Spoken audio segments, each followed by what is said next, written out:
My name's Roxanne. I've been showing nearly all my life and I've been running Ringcrafts for many years. So handling can make a big difference to when showing your dog. An experienced handler can get more out of a dog. They'll know more tricks and will normally have a pocket full of a variety of different treats, toys and anything to bribe any dog in the ring. Treats are allowed when showing your dog. To work on your handling skills is just as important as working to train the dog, and it all comes in as part of the whole partnership. Trying to get the most out of your dog is the most important thing. The dog is being judged, but what you do to get your dog looking the best and just to help give it that edge will make the big difference in your placings. A good handler can make a good dog look that little bit better sometimes and just give that better overall look that could be wanted in the ring.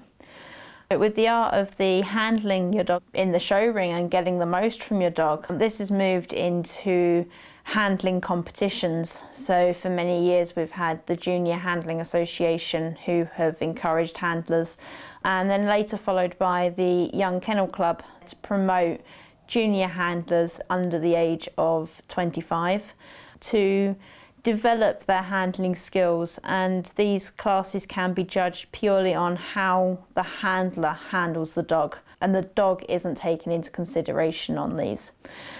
This has recently also moved into adult handling competitions.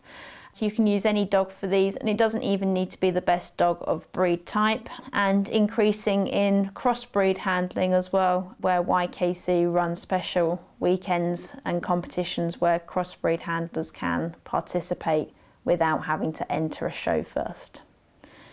A handler being judged would be judged on a number of different things, and although there's no set standard like when judging a dog, generally the handler has to be able to prove that they can work. A nice steady dog is helpful, but some judges will give extra marks if you've got a difficult dog and you stay calm, relaxed, and you don't get flustered by it. And if you get the dog back under control, it shows you are a good handler.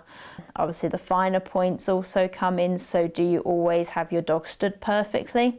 You'd be expected to always have that dog correct and know if the dog does move. You could then move the leg back, reset them up, and making sure you always move them at the correct pace. So you shouldn't let your dog start galloping, whereas in the breed ring, if your dog done a couple of gallops, it wouldn't be so much of a problem, but a good handler wouldn't let this happen either in the breed class or in the handling classes. As a exhibitor handler, you would have spent the night before or even that morning prepping the dog and making the dog look wonderful, having them bathed, clean and well groomed. So the same goes for the handlers. Always make sure that you're well turned out. Smart casual clothing would be what you'd want to be wearing. Clean, tidy. You spent all that time with the dog, spend a bit of time on yourself as well. It's also important to be polite to the judge. The judge is there to judge you. They will be courteous, they'll say please and thank you. So it's important that you also say thank you to the judge, especially after they've assessed you. And keep smiling as well. You're there to enjoy your day out, so just remember that smile. A lot of the Ringcraft classes will have specialist handling class as well attached to them. Sometimes they do run them every week, sometimes once a month they'll put on a special night just to go through the handling side of things. It is slightly different to just learning to show your dog. And you can find these by going on to different websites. You've got junior handling websites that have lists of the Ringcrafts that specialise in junior and or adult handling. In the handling classes, certain things the judge will be looking for would be for the handler not to get between the dog and the judge. This would be on the movement and on the stand. They'd want a handler that blends into the background as well, so they'd always see the dog first and foremost.